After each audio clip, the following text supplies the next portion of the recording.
Hello my friends, and welcome back to the Review Den. Did we all have a lovely 2022? Must have been a rowdy crowd tonight. Well, happy belated New Year, my friends. I hope you all had lovely holidays, Christmas, and New Year's. And this means it's now officially Season 3 of the Review Den. Thank you all so much for your support. You are all awesome. And here's to a great new year. We'll be starting things off with Wipeout 3, completing our series of OG Wipeout games. But for one last bit of housekeeping, I just wanted to be transparent and say that for older 5th generation games, the PS1 and N64, I think I'm going to look more seriously at recording these using emulators. I really prefer to show games on original hardware as they first came out, but that's actually the problem. After PowerDirector and YouTube get through compressing my videos, everything winds up looking much worse than I'd like. Blech. So again, it's not that I want to be lazy, but I figure that emulating older games with a slight up-res will get them looking more in line with a good native home setup. It's a new season, so let's try a few new things, and your input is always appreciated below. But for now, let's get racing.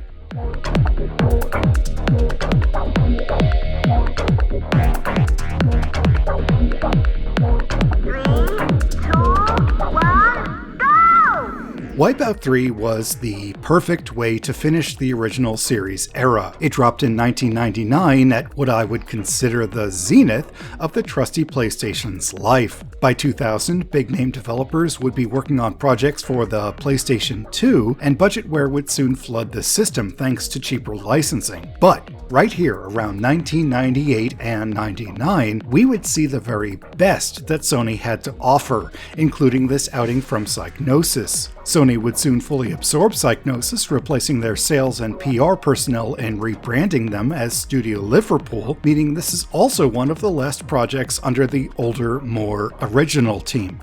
Wipeout 3 is, again, a futuristic anti-gravity racing game, but refined to push the PS1 to its limits. You'll be tasked with making your way through several types of challenges and championships, quite a few actually, all in an effort to unlock both mainline and bonus content. From a screenshot or quick glance, it looks like an impressive but logical sequel, but don't let that fool you. Wipeout had a habit of reinventing with every title, and those playing along at home will know this game even managed to reinvent itself a year later. Yes, we'll get to that, but let's start with the basics. While the last game, Wipeout 64, moved the series toward a more direct, fast reaction style, Wipeout 3 actually says forget that and returns to its roots.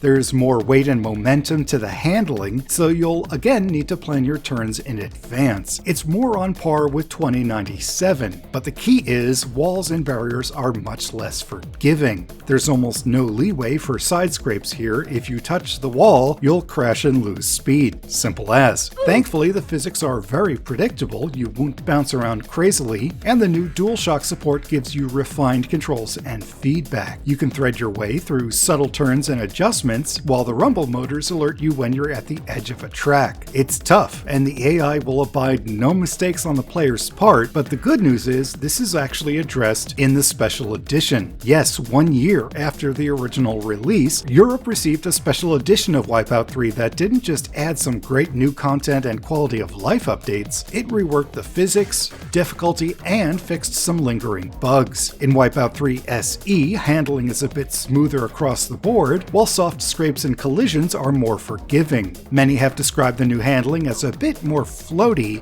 but don't let that turn you off. I would just call it smoother and more flowing. While the base release had slight understeer, in SE it's easier to carve your way in and out of turns and apexes, and if you slide slightly against a wall, you'll scrape along, as in 2097, rather than hard crash. Regardless of the version, Wipeout 3 adds a cool new ingredient to the gameplay mix in the form of the hyperthrust ability. In addition to normal speed pads on the track, you can now manually dump shield energy into a quick boost of speed. This can help to pass a stubborn opponent, recover from a mistake, or make a mad dash for the finish, but you'll have to be strategic in its use. Energy drains quickly, and higher difficulties mean more laps, so you'll have to choose between ducking into the pits, which can cost a little time, or save all your energy for just 1 or 2 uses. It requires good decision making, and fits with the whole Formula one pit strategy that Psygnosis mentioned they wanted in 2097. Combat still plays a large role in Wipeout 3, with some elements from Wipeout 64 now going mainstream. The usual stable of missiles, mines, shields, and quakes are still here, while previously ship-exclusive super weapons are now rebalanced and available as normal pickups. Energy Wall is larger and better at blocking opponents, Cloak no longer passes through objects but still protects you from being targeted, and Energy Drain now operates on line of sight, but is slower to drain your opponents. Actually, on that note, both Turbo Boost and the Energy Pack have been removed, probably to balance out the new Hyper Thrust mechanic.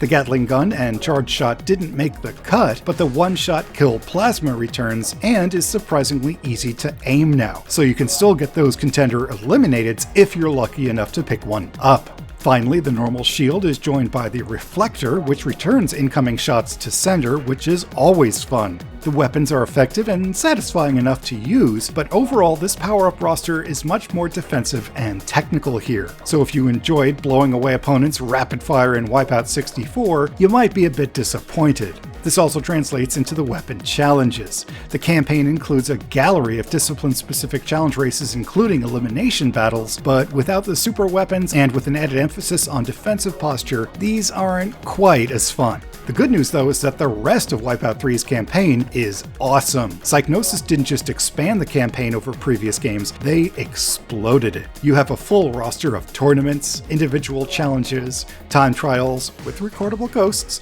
single races, and split-screen multiplayer. Actually up to 4 if you have 2 systems and a link cable. Surprisingly though, the real meat of the game is the single race mode, where you wind up filling a massive completion grid of bronze, silver, or gold medals for every combination of ship, track, and difficulty. Tournaments and challenges are fun for completionists, but it's the single race mode where you unlock all the extra content. Plus, you'll get to see all the game has to offer in every combination, even if some are a lot easier than others. As with the last games, there are 4 difficulties or speed classes available. Vector and Venom are your normal levels, while Rapier and Phantom will really give you a run for your raisins. And believe me, only the best, or perhaps the biggest gluttons for punishment, will succeed here. Wipeout 3 may start easy, but it quickly ramps to what is likely the hardest game of the original bunch. This game is brutal. Towards the end, I actually watched some long plays on YouTube to see if I was way behind the curve or something,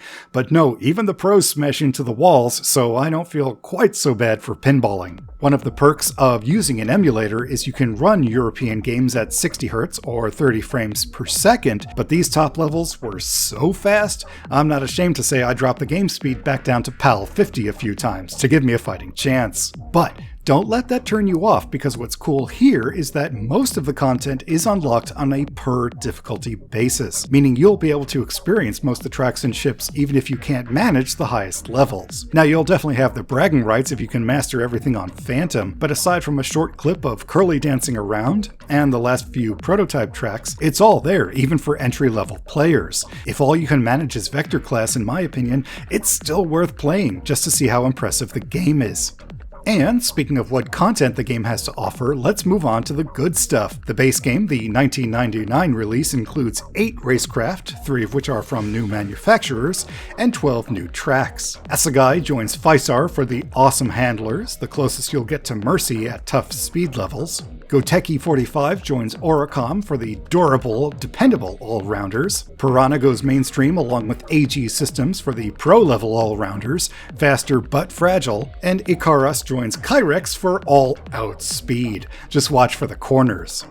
For tracks, you get a pair of dockside runs, one forgiving, one tough, a pair of cityscapes, Sampa with its crazy dark tunnels, and Stanza underneath towering skyscrapers, a set of suburban developments, the clean futuristic residence of Pimar and the new meets old sprawl of Terminal, and perhaps most iconic of all to Wipeout 3, Manor Top and Mega Mall. Manor Top has you racing along rooftops, jumping between multiple buildings each lap, while Mega Mall races inside and out of a futuristic super mall, spiraling down an awesome 540-degree corkscrew. Now, this mainline content is unlocked through normal play in single race mode, but completing an entire speed class will reward you with even more, the 4 prototype courses. Everything here is rendered in cool wireframe style, even down to the ships, adding to the already stylish look of Wipeout 3. Now, if we were to leave it here, this would already be the most feature and content-rich Wipeout of the series. Thumbs up, easy recommendation. But Psygnosis had a surprise for gamers 1 year later with Wipeout 3 Special Edition. This not only added updates and bug fixes, but crammed in an additional 8 classic tracks.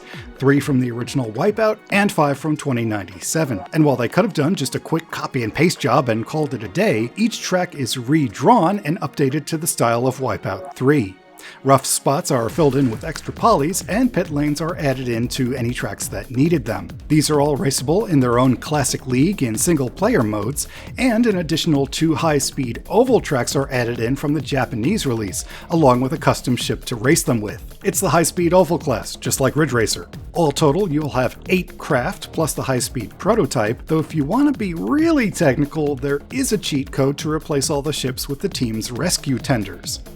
And you get 22 tracks, though if you want to be really technical, the split screen mode redraws some of the tracks at different times of day, so you could say that's even more. Both versions are great, but Special Edition has a crazy amount of content that is guaranteed to keep you busy, whatever mode you wind up playing.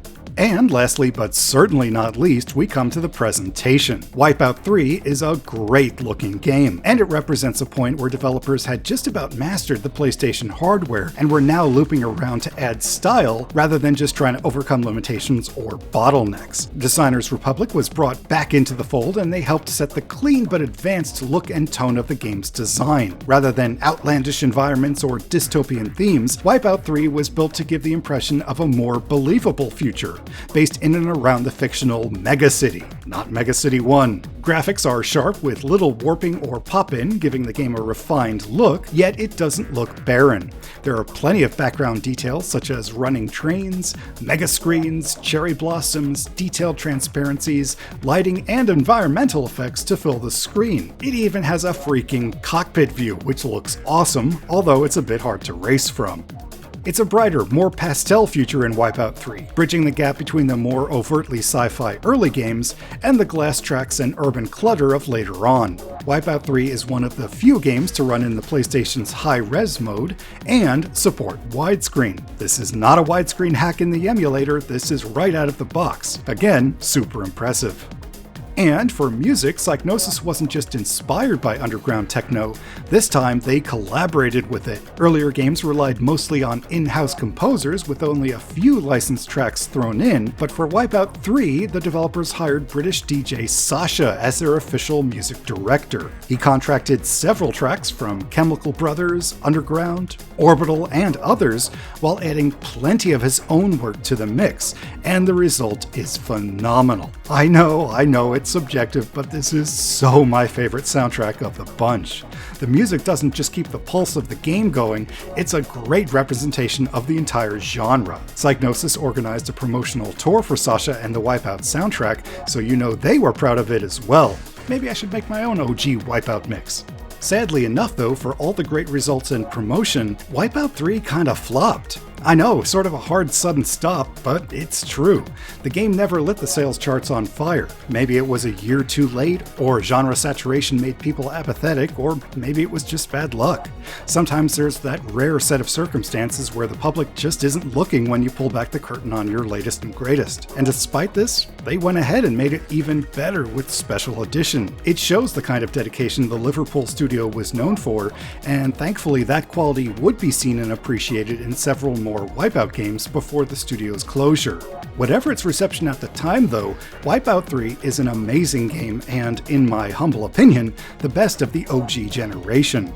After playing through Wipeout 64 and being impressed there, I was a little afraid this wouldn't be as good as I remembered, but as soon as I started playing, yeah, it was all that. 2097 has its fans, and the battle over which is better occasionally flares up to this day, but for me, Wipeout 3 wins out. Anyone looking for a stylish, futuristic racing game that pushes the PS1 to its limits owes it to take a look at Wipeout 3, even if it's just the vanilla release.